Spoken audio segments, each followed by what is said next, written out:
വേദവിചാരം എന്ന ഈ പരമ്പരയിലെ മറ്റൊരു എപ്പിസോഡിലേക്ക് ഏവർക്കും സ്വാഗതം. പ്രാർത്ഥനയോടുകൂടി ഇന്നത്തെ വചന ശുശ്രൂഷയിലേക്ക് നമുക്ക് പ്രവേശിക്കാം.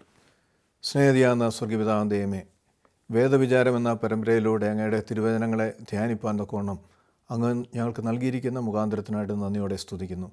ഇന്ന് ഞങ്ങൾ വായിക്കുന്ന ധ്യാനിക്കുന്ന ദൈവവചനം ഞങ്ങളുടെ ആത്മീയ ജീവിതത്തിൽ കർത്താവ് അനുഗ്രഹമായി തീരുവാൻ, കൂടുതൽ അങ്ങോട് ചേർന്ന് ജീവിപ്പാൻ സഹായിക്കണമെന്ന് പ്രാർത്ഥിക്കുന്നു. ബലഹീന നടീനെ കരങ്ങളിൽ സമർപ്പിക്കുന്നു. നൽകിയിരിക്കുന്ന കൃപയിൽ നിന്ന് പരിശുദ്ധാത്മാവിൻ്റെ നിറവിൽ വചനം ഘോഷിപ്പാൻ തക്കൊണ്ട് അങ്ങ് സഹായിക്കണം. ഈ വചനം കേൾക്കുന്ന എല്ലാ മക്കൾക്കായിട്ടും പ്രാർത്ഥിക്കുന്നു. അവർക്ക് ഈ വചനം അനുഗ്രഹത്തിന് മുഖാന്തരമായി തീരണമെന്ന് യേശുനാഥ് അപേക്ഷിക്കുന്ന പ്രാർത്ഥന പിതാവ് കേൾക്കണമേ. ആമേൻ.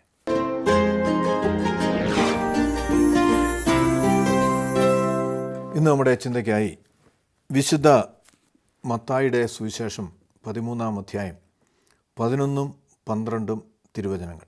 Gospel according to Saint Matthew chapter 13 verses 11 and 12. അവൻ അവരോട് ഉത്തരം പറഞ്ഞത്, സ്വർഗരാജ്യത്തിൻ്റെ മർമ്മങ്ങൾ അറിയുവാൻ നിങ്ങൾക്ക് വരം ലഭിച്ചിരിക്കുന്നു, അവർക്കോ ലഭിച്ചില്ല. ഉള്ളവന് കൊടുക്കും, അവന് സമൃദ്ധി ഉണ്ടാകും. ഇല്ലാത്തവനിൽ നിന്നാകട്ടെ അവന് ഉള്ളതുകൂടി എടുത്ത് കളയും. ത്രിയേക ദൈവത്തിൻ്റെ തിരുനാമത്തിന് മഹത്വമുണ്ടാകട്ടെ. കർത്താവിൽ പ്രിയ സഹോദരങ്ങളെ, ഈ ദൈവവചനം നാം വായിക്കുമ്പോൾ ഉള്ളവന് കൊടുക്കും, അവന് സമൃദ്ധി ഉണ്ടാകും. ഇല്ലാത്തവനിൽ നിന്നാകട്ടെ ഉള്ളതുകൂടി എടുത്തു കളയും എന്ന് കർത്താവ് പറയുമ്പോൾ നാം ചിന്തിക്കാം, ഇത് ഒരു അന്യായമായിട്ടുള്ള കാര്യമല്ലേ? പ്രത്യേകിച്ച് യേശു ഒരു സോഷ്യലിസ്റ്റാണ്, എല്ലാവരുടെയും നന്മ കാംക്ഷിക്കുന്ന യേശു എന്തുകൊണ്ടിത് പറഞ്ഞു എന്ന് നാം ചിന്തിക്കുമ്പോഴാണ് എന്താണ് യേശു ഇതിലൂടെ അർത്ഥമാക്കുന്നത് എന്ന് മനസ്സിലാക്കുവാൻ കൊണ്ട് നമുക്ക് കഴിയുന്നത്. വളരെ സുപരിചിതമായ ഒരു ഉപമയാണ് വിത്തിൻ്റെ അല്ലെങ്കിൽ വിതയ്ക്കുന്നതിൻ്റെ ഉപമ.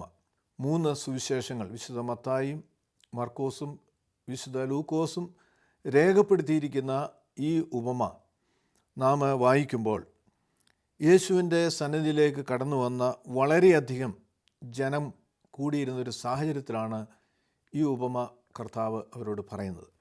13-ാം അധ്യായത്തിൻ്റെ 1-2 വാക്യങ്ങൾ. അന്ന് യേശു വീട്ടിൽ നിന്ന് പുറപ്പെട്ട് കടൽ തീരത്ത് ഇരുന്നു. വളരെയധികം ജനങ്ങൾ അവൻ്റെ അടുക്കൽ കൂടി വന്നതുകൊണ്ട് അവൻ പടകിൽ കയറിയിരുന്നു. ജനക്കൂട്ടമെല്ലാം തീരത്ത് നിന്നു. ഒരു വലിയ സമൂഹം കർത്താവിൻ്റെ സന്നിധി കടന്നു വന്നപ്പോൾ അവരോടാണ് ഉപമയിലൂടെ ഈ വിത്തിനെക്കുറിച്ച് കർത്താവ് പറയുന്നത്. 3-ാം വാക്യത്തിൽ നാം വായിക്കണം, അവൻ അവരോട് പലതും ഉപമകളായി പ്രസ്താവിച്ചു. വിതയ്ക്കുന്നവൻ വിതയ്ക്കുവാൻ പുറപ്പെട്ടു.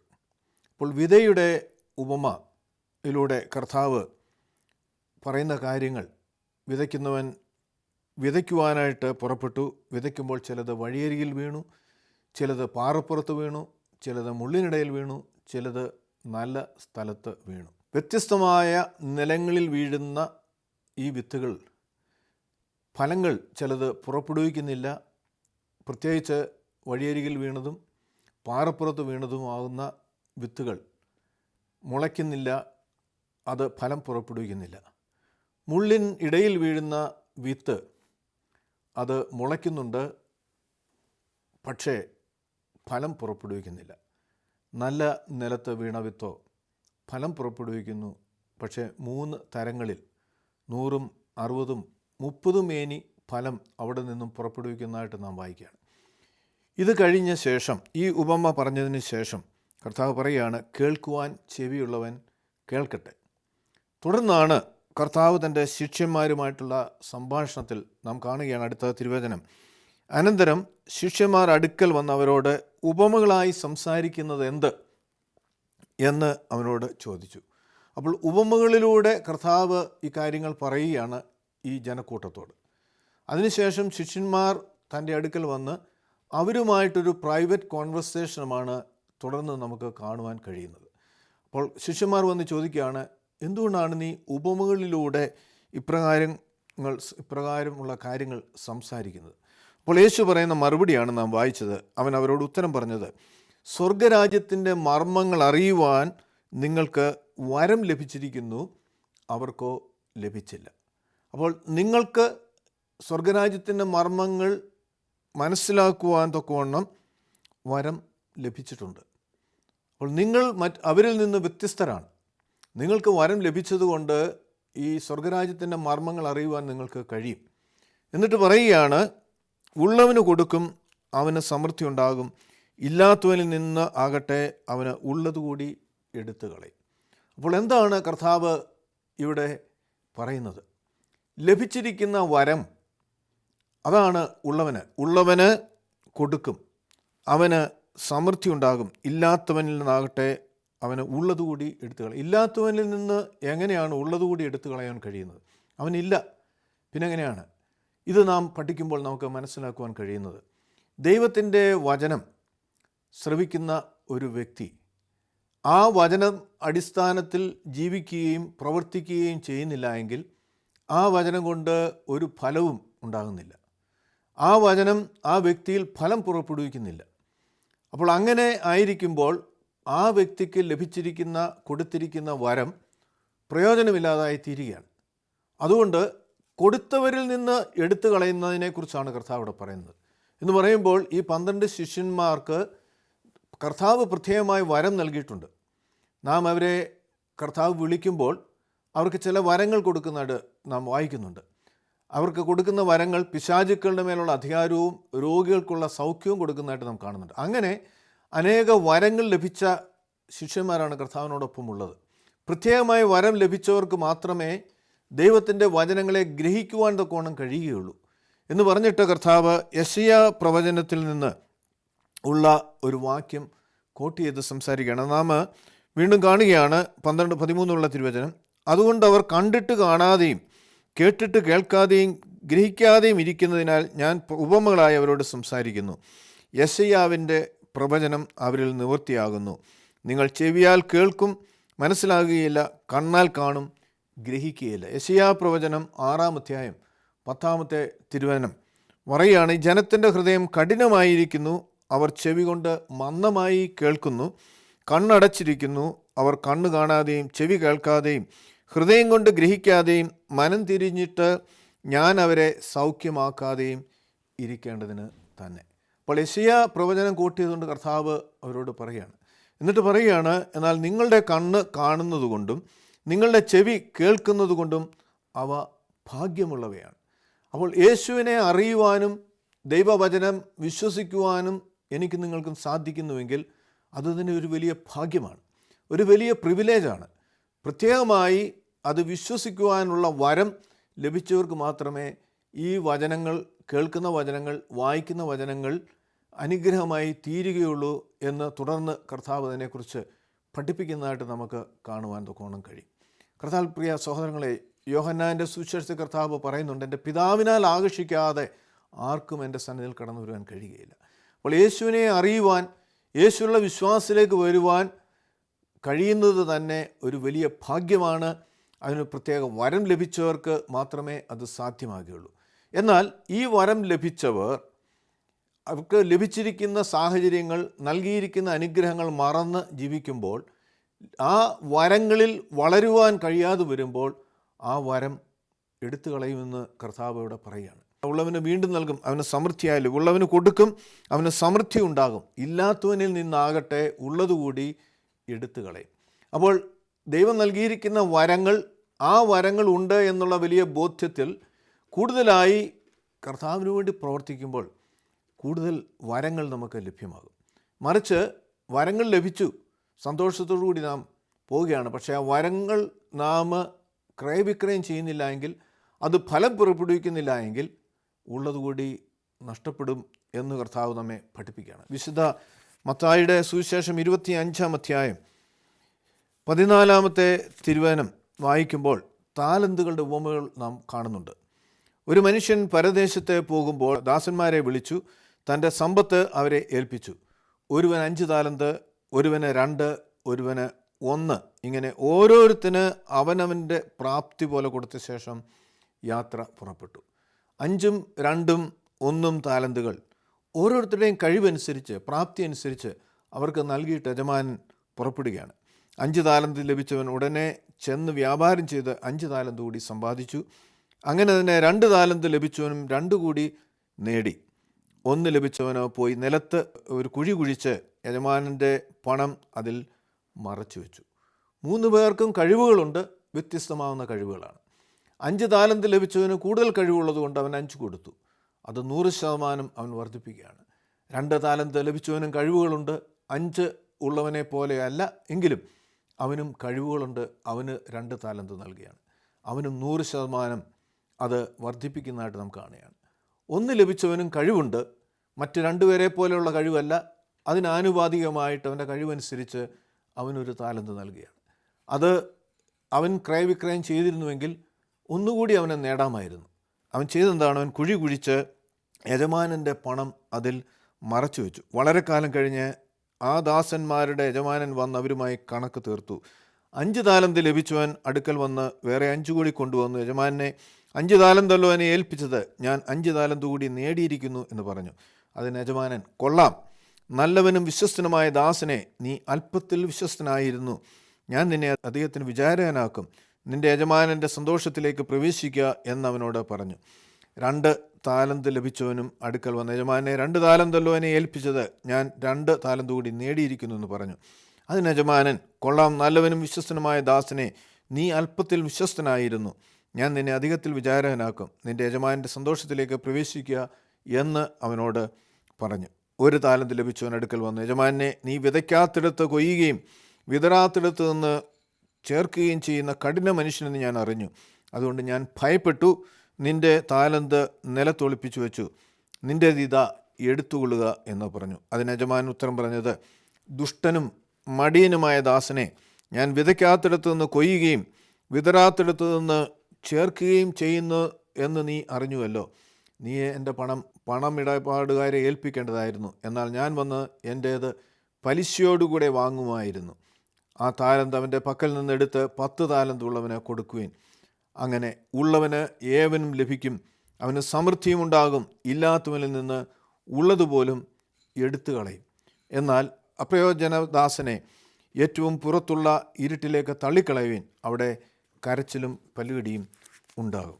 അപ്പോൾ കർത്താവ് ഉള്ളവന് വീണ്ടും നൽകും, ഇല്ലാത്തവനിൽ നിന്ന് ഉള്ളതുകൂടി എടുത്തു കളയും എന്ന് പറയുമ്പോൾ അതിൽ നിന്ന് അർത്ഥമാക്കുന്നത് എന്താണ്?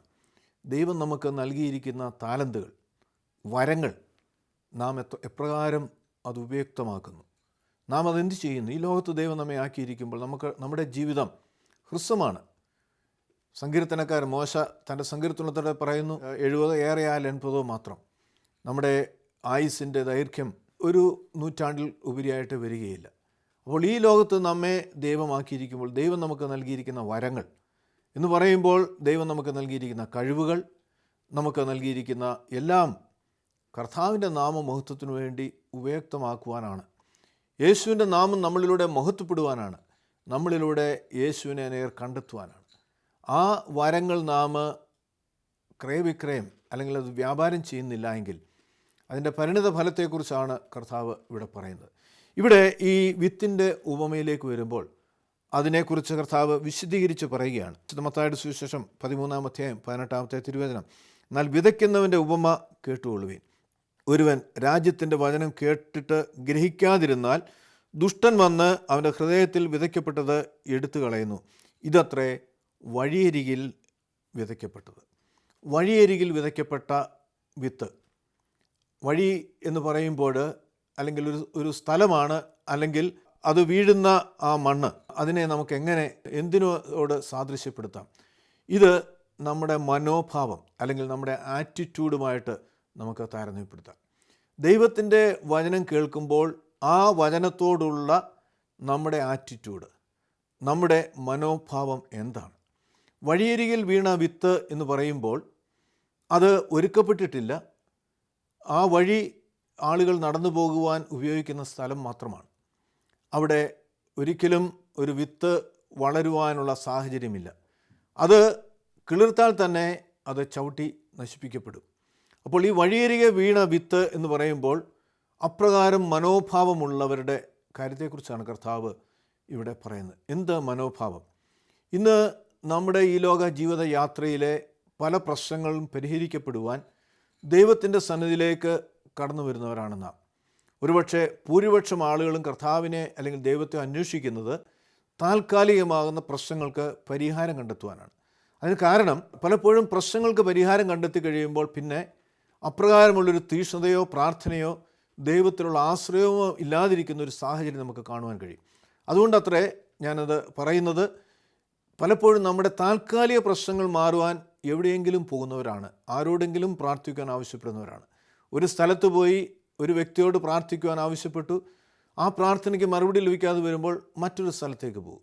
അപ്പോൾ ഇത് നമ്മുടെ പ്രശ്നങ്ങൾക്ക് പരിഹാരം കണ്ടെത്തുവാനുള്ള ഒരു താൽക്കാലിക മാർഗമായിട്ടാണ് പലപ്പോഴും ദേവാലയങ്ങളിൽ അല്ലെങ്കിൽ ആരാധനാലയങ്ങൾ അല്ലെങ്കിൽ റിട്രീറ്റ് സെൻറ്ററുകൾ ഒക്കെയും അനേകർ പോകാറുള്ളത്.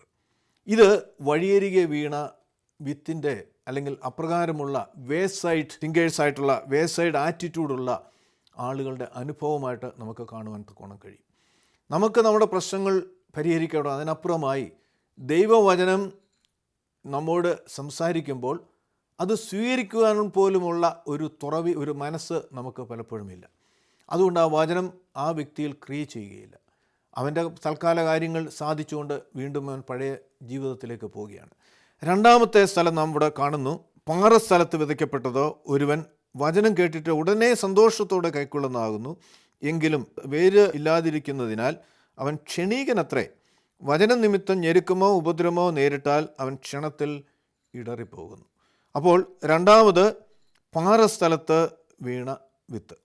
പാറസ്ഥലത്ത് വീണ വിത്ത് എന്ന് പറയുമ്പോൾ പാറയ്ക്ക് മുകളിൽ അല്പം മണ്ണുണ്ട്, പക്ഷേ കിളിർക്കുവാൻ അല്ലെങ്കിൽ ആ വേര് താഴോട്ട് ഇറങ്ങുവാൻ ആവശ്യമാകുന്ന പ്രതലമല്ല ആ സ്ഥലം.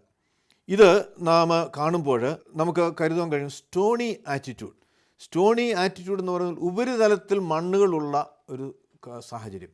വചനം കേൾക്കുന്നത് സന്തോഷമാണ്, അത് കേൾക്കുവാൻ താല്പര്യമുണ്ട്. നാം ഇവിടെ വായിച്ചു, വചനം കേട്ടിട്ട് ഉടനെ സന്തോഷത്തോടെ കൈക്കൊള്ളുന്നു.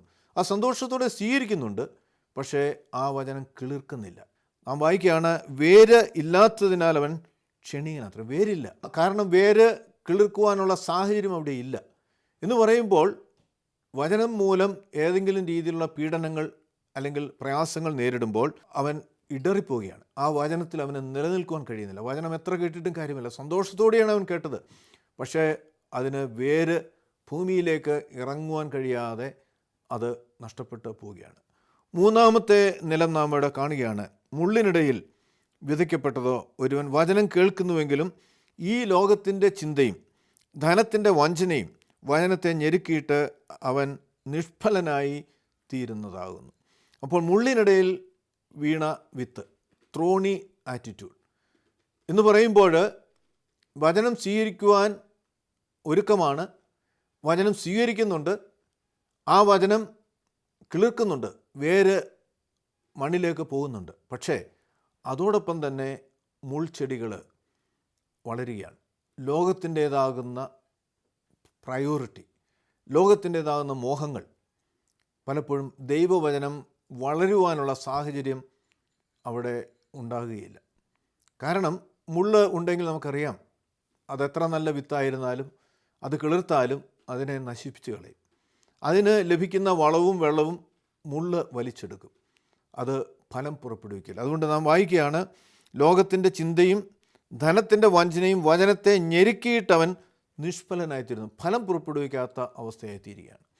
വളരെ സന്തോഷത്തോടുകൂടി വചനം സ്വീകരിച്ചു, ആ വചനം അവിടെ വളർന്നു, അല്ലെങ്കിൽ കേൾക്കുന്ന വചനം വേര് ഊന്നി ആ സസ്യം മുളയ്ക്കുന്നു, വളരുന്നു, പക്ഷേ അതിനെ നശിപ്പിക്കുകയാണ്. നമ്മുടെ ജീവിതയാത്രയിൽ പ്രയോറിറ്റി ഈ ലോകത്തിൻ്റെ ചിന്തകളും ലോകത്തിൻ്റെ മോഹങ്ങളും ലോകത്തിൻ്റെ ആഗ്രഹങ്ങളും ഒരുപോലെ ദൈവവചനത്തിൽ ദൈവകൃപയിൽ നിൽക്കുന്ന ഒരു വ്യക്തിക്ക് മുമ്പോട്ട് പോകാൻ സാധ്യമാകില്ല. ഗലാത്യ ലേഖനത്തിൽ നാം വായിക്കുന്നുണ്ട്, ലോകവും അല്ലെങ്കിൽ ആത്മാവിൻ്റേതാകുന്ന ജീവിതത്തെക്കുറിച്ച് രണ്ടും വിപരീതമാണെന്നാണ് നമ്മുടെ വായിക്കുന്നത്. ആത്മാവിൽ ജീവിക്കാൻ ആഗ്രഹിക്കുന്ന ഒരു വ്യക്തിക്ക് ലോകപരമായി ചിന്തകളും മോഹങ്ങളുമായി മുമ്പോട്ട് പോകാൻ കഴിയുകയില്ല. ഇത് രണ്ടും വിപരീതമാണ് എന്നവിടെ പറയുകയാണ്. അതുകൊണ്ട് കർത്താവിൻ്റെ വചനം കേട്ട് ജീവിതത്തിൽ രൂപാന്തരമുണ്ടായി ദൈവഹിതമനുസരിച്ച് ജീവിക്കുവാൻ ആഗ്രഹിക്കുന്ന ഒരു വ്യക്തിക്ക് ഒരിക്കലും ലോകപ്രകാരം അല്ലെങ്കിൽ ലൗകികനായ ഒരു മനുഷ്യനെ പോലെ ജീവിക്കുവാനായിട്ട് സാധ്യമല്ല. രണ്ടും വേണമെന്ന് ആഗ്രഹിക്കുന്നവരാണ് നമ്മളിൽ ഏറിയ പങ്കും. ലോകത്തിൻ്റേതാകുന്ന എല്ലാ സുഖങ്ങളും ലോകത്തിൻ്റേതാകുന്ന എല്ലാ രീതികളിലും നമുക്ക് ജീവിക്കണം. അതോടൊപ്പം തന്നെ ദൈവത്തിൻ്റെ കാവലും കരുതലും അനുഗ്രഹങ്ങളും നമുക്ക് വേണം. ഒരിക്കലും അത് സാധ്യമാകുകയില്ല. യോഹന്നാൻ്റെ സുവിശേഷത്തിൽ കർത്താവ് പറയുന്നുണ്ട്, ഞാൻ ലോകത്തിൽ നിന്ന് നിങ്ങളെ തിരഞ്ഞെടുത്തിരിക്കുന്നു. ലോകത്തിൽ നിന്ന് തിരഞ്ഞെടുത്തിരിക്കുന്ന ഒരു വ്യക്തി അവൻ പിന്നെ ലോകവുമായി അല്ലെങ്കിൽ ലൗകികനായി അവൻ ജീവിക്കുവാൻ അവന് സാധ്യമാകുകയില്ല. അതുകൊണ്ടാത്രേ കർത്താവ് പറയുന്നത്, അതുകൊണ്ട് നിങ്ങളെ ലോകം വെറുക്കും. ഒരിക്കലും ലോകത്തിന് നിങ്ങളെ അംഗീകരിക്കുവാൻ കഴിയുകയില്ല. അതുകൊണ്ട് ദൈവവചനം നാം കേൾക്കുമ്പോൾ ആ വചനത്തെ വളരെ ഗൗരവമായി കാണുക. ഇത് ദൈവവചനം എന്ന് പറയുമ്പോൾ ദൈവമാണ്. യോഹന്നാൻ്റെ സുവിശേഷം 1-ാം ആ വചനം ദൈവമാണ്. ദൈവമാണ് നമ്മോട് ഇടപെടുന്നത്. ദൈവമാണ് നമ്മെ നയിക്കുന്നത്. ദൈവത്തിൻ്റെ ആത്മാവാണ് നമ്മെ നയിക്കപ്പെടേണ്ടത്. അതുകൊണ്ട് അപ്രകാരം നാം തിരഞ്ഞെടുപ്പ് നമ്മുടെ ജീവിതത്തിൽ ആവശ്യമാണ്. ദൈവം വിളിച്ച് വേർതിരിച്ചിരിക്കുന്ന, ദൈവിക കൃപകൾ ലഭിച്ചിരിക്കുന്ന, ദൈവവചനത്തെ അറിയുവാനും കേൾക്കുവാനും വിശ്വസിക്കുവാനുമുള്ള വരങ്ങൾ നമുക്ക് ലഭിച്ചിരിക്കുമ്പോൾ അത് എത്രയോ അനുഗ്രഹമാകുന്ന പദവിയാണെന്ന് മനസ്സിലാക്കിക്കൊണ്ട് ലോകത്തിൻ്റെ ചിന്തകളിലും പണത്തിൻ്റേതാകുന്ന ആകർഷങ്ങളിലും പെട്ട് നഷ്ടപ്പെട്ടു പോകാതെ മുമ്പോട്ട് പോകാൻ ദൈവം നമ്മെക്കുറിച്ച് ആഗ്രഹിക്കുന്നു എന്ന തിരുവചനം നമ്മെ ഓർമ്മപ്പെടുത്തുകയാണ്. അതോടൊപ്പം തന്നെ നല്ല നിലത്ത് വീണ വിത്തിനെക്കുറിച്ച് നാം കാണുകയാണ്. നാം അത് 23-ാമത്തെ തിരുവചനത്തിൽ വായിക്കുകയാണ്. നല്ല നിലത്ത് വിതയ്ക്കപ്പെട്ടതോ ഒരുവൻ വചനം കേട്ട് ഗ്രഹിക്കുന്നതാകുന്നു. അത് 100, 60, 30 മേനി വിളവ് നൽകുന്നു. വചനം സ്വീകരിക്കുവാൻ തക്കോണം തയ്യാറായ ഒരു ഭൂമി, അല്ലെങ്കിൽ നമുക്ക് അവിടെ കാണുവാനായിട്ട് കഴിയുന്നത് ഒരു ഗുഡ് ആറ്റിറ്റ്യൂഡ്, നല്ല ആറ്റിറ്റ്യൂഡ്. എന്താണ് കർത്താവിന് നമ്മോട് പറയുവാനുള്ളത് എന്ന് കേൾക്കുവാനുള്ള ആഗ്രഹത്തോടുകൂടി കടന്നു വരുന്ന ഒരു മനോനില. അപ്രകാരമുള്ള വ്യക്തികളിൽ ആ വചനം ക്രിയ ചെയ്യും. ആ വചനം അവിടെ അവനിൽ ഫലം പുറപ്പെടുവിക്കും. പക്ഷേ അവിടെയും നാം വ്യത്യസ്തത കാണുകയാണ്. ചിലത് 100 മേനി, ചിലത് 60 മേനി, ചിലത് 30 മേനി. എന്താണിത്? ഈ വ്യത്യസ്തത നമുക്ക് കാണാൻ കഴിയും. കാരണം സ്ഥലം ഒരുക്കപ്പെട്ടിരിക്കുന്നു. വിതച്ച വിത്ത് ഒന്ന് തന്നെയാണ് എല്ലാ ഈ സ്ഥലങ്ങളിൽ വീണത്. വിതച്ചവനും ഒരുവൻ തന്നെയാണ്. പക്ഷെ എന്തുകൊണ്ടാണ് 100, 60, 30 മേനിയായി മാറിയത്? നമുക്കറിയാം, ഒരിക്കലും നമുക്ക് വിത്ത് വിതച്ച് കഴിഞ്ഞ് ഫലത്തിനു വേണ്ടി കാത്തിരുന്ന് ഒന്നും ചെയ്യാതെ കൈകെട്ടിയിരിക്കുവാൻ നമുക്ക് സാധ്യമാകുകയില്ല. വിതച്ച വിത്ത് അത് കഴിയുമ്പോൾ ഒരു വളരെ ശ്രദ്ധ അവിടെ ഉണ്ടെങ്കിൽ മാത്രമേ അത് 100%, 100 മേനി ഫലം പുറപ്പെടുവിക്കാൻ നമുക്ക് കഴിയുകയുള്ളൂ. എന്ന് പറയുമ്പോൾ വിതച്ച് കഴിഞ്ഞ് ആ വിത്ത് പറവകൾ എടുത്തുകൊണ്ട് പോകാതെ ഒരു ശ്രദ്ധ ആവശ്യമാണ്. ആ വിത്ത് വളരുവാൻ ആവശ്യമാകുന്ന വെള്ളം ആവശ്യമാണ്. അതിനാവശ്യമാകുന്ന ചൂട് ആവശ്യമാണ്. വെള്ളം കൂടുതലായാൽ പ്രശ്നമാണ്. അതിനാവശ്യമാകുന്ന ചൂട്, അതിന് വേണ്ട വളം, ഇങ്ങനെ ഒരു കരുതൽ ആ കാലപരിധിയിൽ ഉണ്ടാകുമ്പോഴാണ് അത് 100% ഫലം പുറപ്പെടുവിക്കുന്ന സാഹചര്യത്തിലേക്ക് ഒരുക്കപ്പെടുന്നത്. അപ്പോൾ ഈ 60 മേനിയായി തീരുവാനുള്ള കാരണം പലപ്പോഴും അപ്രകാരമുള്ളൊരു ശ്രദ്ധ, ആ വചനത്തിൽ അധിഷ്ഠിതമായി 100% പൂർണ്ണമായും വിശ്വസിച്ചുകൊണ്ട് മുമ്പോട്ട് പോകാൻ കഴിയാതെ വരുമ്പോഴാണ് 100% ഫലം പുറപ്പെടുവിക്കാതെ പോകുന്നത്. അപ്പോൾ അത് 60 മാറും. ശ്രദ്ധ കുറയുമ്പോൾ, അതിനുള്ള ഒരുക്കം കുറയുമ്പോൾ അത് 30 മാറുന്നതായും നമുക്ക് ഇവിടെ മനസ്സിലാക്കുവാൻ തക്കോണം കഴിയുകയാണ്. യാക്കോസ്ലേയയുടെ ലേഖനം 1-ാം 22 വചനം കേൾക്കുക മാത്രം ചെയ്ത് നിങ്ങളെ തന്നെ വഞ്ചിക്കാതെ അത് പ്രാവർത്തികമാകുന്നവരും ആയിരിക്കുവിൻ. ഒരുവൻ വചനം കേൾക്കുകയാണെങ്കിലും അത് പ്രാവർത്തികമാക്കാതിരുന്നാൽ അവൻ തൻ്റെ സ്വാഭാവിക മുഖം കണ്ണാടിയിൽ നോക്കുന്നവനോട് തുല്യനാകുന്നു. അപ്പോൾ നാം കേൾക്കുന്ന വചനം അത് ജീവിതത്തിൽ പ്രാവർത്തികമാക്കണം. അത് നമ്മുടെ നന്മയ്ക്ക് വേണ്ടിയാണ്. നാം 119-ാം സങ്കീർത്തനത്തിൽ വായിക്കുന്നുണ്ട്, എന്താണ് വചനം? നമ്മുടെ കാലുകൾക്ക് ദീപവും വഴിക്ക് പ്രകാശവുമാണ്. നമ്മുടെ അനുദിന ജീവിതയാത്രയിൽ നമ്മെ നയിക്കുവാൻ, നാം പോകേണ്ടുന്ന വഴി നമുക്ക് കാണിച്ചു തരുവാൻ ആണ് ദൈവത്തിൻ്റെ വചനം. നമുക്ക് ആയി നൽകിയിരിക്കുന്ന മാനുവലാണ്, അതായത് ബുക്ക്ലെറ്റാണ് ഈ വിശുദ്ധ ബൈബിൾ എന്ന് പറയുന്നത്. നമുക്കറിയാം, ഏതൊരു പ്രോഡക്റ്റിനും ഒരു മാനുവൽ അല്ലെങ്കിൽ ഒരു ബുക്ക്ലെറ്റ് ഉണ്ട്. നാം ഏത് കാര്യം വാങ്ങിയാലും, അത് വണ്ടിയാകാം, കമ്പ്യൂട്ടറാകാം, അല്ലെങ്കിൽ ഒരു ഫോണാകാം, ഈ വാങ്ങിക്കുന്ന ഈ പ്രോഡക്റ്റിൻ്റെ കൂടെ ഒരു മാനുവൽ നമുക്ക് ലഭ്യമാകുന്നുണ്ട്. ആ മാനുവലിൽ ഇൻസ്ട്രക്ഷൻസ് ഉണ്ട്, എങ്ങനെയാണ് നമ്മൾ ഉപയോഗിക്കേണ്ടത്, എന്താണ് നാം ചെയ്യേണ്ടത് എന്നുള്ളൊരു ഇൻസ്ട്രക്ഷൻ ആ മാനുവലിലുണ്ട്. അപ്പോൾ ആ പ്രോഡക്റ്റിനോടൊപ്പം തന്നെ അതിൻ്റെ നിർമ്മാതാവ് അതിന് ചില നിർദ്ദേശങ്ങളും കൂടി നമുക്ക് നൽകിയാണ്. എന്ന് പറഞ്ഞതുപോലെ നമ്മെ സൃഷ്ടിച്ച ദൈവം നമ്മുടെ ജീവിതത്തിൽ നമുക്കായി നൽകിയിരിക്കുന്ന ഒരു മാനുവലാണ് ദൈവത്തിൻ്റെ വചനം. ആ വചനമനുസരിച്ച് നാം ജീവിക്കുമ്പോഴാണ് നമ്മുടെ ജീവിതം അനുഗ്രഹിക്കപ്പെടുന്നത്. നാം ഒരു വാഹനം വായിച്ചാൽ ഡീസൽ ഒഴിക്കണമെന്ന് പറയുമ്പോൾ പെട്രോൾ ഒഴിക്കാൻ നമുക്ക് സാധ്യമാകുകയില്ല. എന്നതുപോലെ നമ്മുടെ ആത്മീയ ജീവിതത്തിൽ നാം പോകേണ്ടുന്ന വഴിയും നാം ചെയ്യേണ്ടുന്ന കാര്യങ്ങളും വ്യക്തമായി ദൈവത്തിൻ്റെ വചനത്തിലൂടെ നമ്മോട് പറയുമ്പോൾ അതനുസരിക്കാതെ നമ്മുടെ ഇഷ്ടമനുസരിച്ച് ചെയ്താൽ ഒരിക്കലും അത് ശുഭമാകുകയില്ല. അപ്പോൾ നമ്മുടെ ആത്മീയ ജീവിതത്തിൽ നാം ഈ കേൾക്കുന്ന വചനം 100 മേനി ഫലം പുറപ്പെടുവിക്കുവാൻ ഒരു തുറവിയുള്ള ഒരു മനസ്സോടുകൂടി എപ്പോഴും ദൈവസന്നിധിയിൽ കടന്നു വരിക. ദൈവത്തിൻ്റെ വചനം ശ്രദ്ധയോടുകൂടി വായിക്കുക, അത് ജീവിതത്തിൽ പ്രാവർത്തിയമാകുക. എന്ത് നഷ്ടങ്ങൾ വന്നാലും ജീവിതത്തിൽ ഒരു കോംപ്രമൈസ് ഇല്ലാതെ നാം ക്രിസ്തീയ വിശ്വാസത്തിൽ നിലനിന്ന് മുമ്പോട്ട് പോവുകയാണെങ്കിൽ, ഈ വചനത്തിൽ അധിഷ്ഠിതമായ ഒരു ജീവിതം നയിക്കുകയാണെങ്കിൽ അത് വളരെ അനുഗ്രഹത്തിലേക്ക് നയിക്കപ്പെടും എന്ന് തിരുവൻ നമ്മെ ഓർപ്പിക്കുന്നു. അപ്രകാരം ദൈവത്തിൻ്റെ പരിശുദ്ധാത്മാവ് നമ്മെ ഓരോരുത്തരെയും സഹായിക്കട്ടെ. ദൈവം നമ്മെ അനുഗ്രഹിക്കട്ടെ.